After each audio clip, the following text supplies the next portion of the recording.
Muy bien, entremos de lleno en esto. Les damos la bienvenida a este análisis donde vamos a decodificar un elemento absolutamente fascinante de la literatura, cómo la voz de una historia cambia por completo nuestra experiencia al leerla. Hoy nos vamos a basar en los conceptos clave de la Guía 2-2023 sobre análisis narrativo. Básicamente, vamos a descubrir las herramientas secretas que usan los autores para manipular nuestra percepción. Va a estar genial. Para arrancar, quiero que se fijen muy bien en esta frase de nuestro material. El narrador no es solo quien cuenta, sino quien filtra toda la realidad del texto. Es una revelación tremenda, ¿verdad? Nos dice que en cualquier relato, los hechos nunca pero nunca son 100% neutrales. Siempre van a estar teñidos por la perspectiva de quien los cuenta. Literalmente, el narrador es ese filtro definitivo, el lente por donde estamos obligados a mirar. Así que, para organizar todo este viaje, vamos a seguir 5 pasos muy claros. Primero, el filtro de la realidad. Segundo, quien cuenta la historia. Tercero, los grados de focalización. Cuarto, los efectos que esto tiene en los lectores. Y quinto, un análisis práctico para aterrizar todo. Empecemos entonces con nuestra primera parada. El filtro de la realidad. A ver, el punto más importante aquí y donde mucha gente se confunde es este. El narrador definitivamente no es el autor. El autor es esa persona real de carne y hueso que se sentó a escribir. Pero el narrador es una entidad puramente interna. Es un invento, una construcción ficticia creada específicamente para ser el lente de esa historia. Ojo con eso, nunca debemos mezclarlos. Pasemos a la sección 2. ¿Quién cuenta la historia? Ya sabemos que es una voz inventada, pero ¿qué lugar ocupa dentro del cuento? Bueno, en la teoría literaria clasifican a los narradores según cuánto participan en los eventos. Empecemos por el narrador homodiegético. Un truco fácil para recordarlo: homo significa igual o mismo, y diégesis es la historia, o sea, está dentro del mismo mundo. Este narrador participa directamente, puede ser el gran protagonista, el que vive todo en carne propia, o quizás un testigo secundario que está ahí cerquita, observándolo todo desde adentro. Y justo del otro lado tenemos al narrador heterodiegético. Hetero significa diferente o externo. O sea, esta voz no participa para nada en los eventos. Cero. Es un observador estrictamente externo, como alguien mirando una pecera. Y este observador puede ser omnisciente, de esos que lo saben absolutamente todo, o puede tener un conocimiento más limitado, viendo solo lo que pasa por encimita. Para que vean el tremendo poder de elegir bien esta voz, escuchen este fragmento de Novecento de Alessandro Barico. Tocábamos porque el océano es grande y da miedo. Tocábamos para que la gente no notara el paso del tiempo. Fíjense en ese tocábamos. Es primera persona del plural, un nosotros. Este es un narrador homodiegético testigo, que es parte de la banda de músicos. Escuchar la historia desde esta voz colectiva nos da una intimidad brutal y hace que su testimonio se sienta 100% real y creíble. Llegamos a la sección 3, grados de focalización narrativa. Ya sabemos quién habla, pero ahora la pregunta del millón es, ¿desde dónde está mirando? Esto se entiende facilísimo si lo pensamos como la cámara de un director de cine. Hay 3 grados. La focalización 0 es básicamente una cámara modo Dios, omnisciencia total. Atraviesa mentes, paredes, tiempo, lo que sea. La focalización interna es como ponerle una cámara en la frente a un personaje.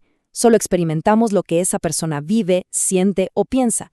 Y finalmente, la focalización externa es como una cámara de seguridad. Solo vemos acciones físicas desde afuera, sin meternos en la cabeza de nadie. Vamos a verlo en acción con un ejemplo fantástico de nuestra guía. Imaginemos a Ana preparando té. Con focalización 0, leeríamos algo como: Ana pensaba en su infancia mientras preparaba el té. No sabía que Roberto, a kilómetros de ahí, recordaba la misma tarde. ¡Pum! Saltamos de una mente a otra. Con focalización interna, diría: el olor del té me llevó directo a esa tarde. ¿Por qué me duele tanto recordarlo? Ahí sentimos toda la emoción. Y con focalización externa, Ana preparó el té. Sus movimientos eran lentos y precisos. Solo acciones, cero mente. Es exactamente la misma escena, pero cambiar el lente cambia toda la experiencia. Vamos a la sección 4, efectos en los lectores. Porque claro, todo esto suena muy técnico, pero ¿por qué los autores hacen esto? ¿Cuál es el impacto real? Bueno, cada lección tiene una consecuencia directa en nosotros. Un narrador protagonista nos da intimidad inmediata, nos sentimos sus confidentes. Un testigo, en cambio, nos regala muchísima credibilidad porque nos está dando un testimonio directo de algo que presenció. El omnisciente nos da una visión panorámica súper objetiva de todo el tablero. Y el narrador limitado en tercera persona es una joya para generar tensión, porque vamos descubriendo el misterio poco a poco, a cuentagotas. De hecho, podemos verlo como una escalera de proximidad emocional. Hasta abajo, en el escalón 1, está la tercera persona omnisciente. Es genial para ver todo, pero se siente distante, un poco fría. Subimos un escalón a la tercera persona limitada, y ya nos sentimos más cerca de la acción. Pero si llegamos hasta arriba, a la primera persona, ahí es donde la proximidad emocional explota. Estamos literalmente en el corazón de la historia. Y finalmente, la sección 5, análisis práctico de textos. Vamos a ensuciarnos las manos y aplicar todo esto. Miren esta comparación. Es buenísima. Versión 1, entró a la habitación y vio el sobre la cama. Sus manos temblaron al abrirlo. Es tercera persona limitada. Nos da un poquito de misterio, pero hay distancia. Ahora, escuchen la versión 2. Cuando entré a la habitación, vi el sobre la cama. Mis manos temblaban tanto que apenas pude abrirlo. Al pasarlo a primera persona, la identificación emocional cambia por completo, ¿no? De repente, el miedo de ese personaje se vuelve nuestro. Ahora, hagamos un ejercicio rápido. ¿Se acuerdan del fragmento de Novecento que leímos hace un rato? Ese del «tocábamos porque el océano es grande». Bueno, ¿qué efecto literario exacto creen que provoca haber elegido ese narrador en primera persona del plural? Piénsenlo un segundo. La respuesta es certeza y credibilidad. Al usar ese narrador homodiegético, testigo, hablando desde el nosotros, el autor genera un sentido de pertenencia grupal increíble. Nos da una autoridad testimonial absoluta. Les creemos porque estuvieron ahí, en ese barco, tocando esos instrumentos. Tienen toda la autoridad narrativa. A ver, un último desafío. Hay un texto de Joyce Carol Oates, El mastín, donde se describe a una mujer absorta con la voz dentro de su cabeza, e inmediatamente después el texto dice que vio delante a un hombre agachado. Técnicamente hablando, ¿por qué decimos que esto es focalización cero? Pues la clave está en el nivel de acceso. Dijimos que la focalización 0 es el modo Dios, ¿cierto? Y aquí vemos exactamente eso. El narrador puede meterse en los pensamientos más íntimos del personaje, esa voz dentro de su cabeza, y en el mismo respiro salir al mundo exterior para reportar que hay un hombre agachado en el jardín. Esa doble capacidad sin restricciones es la prueba de fuego de la omnisciencia.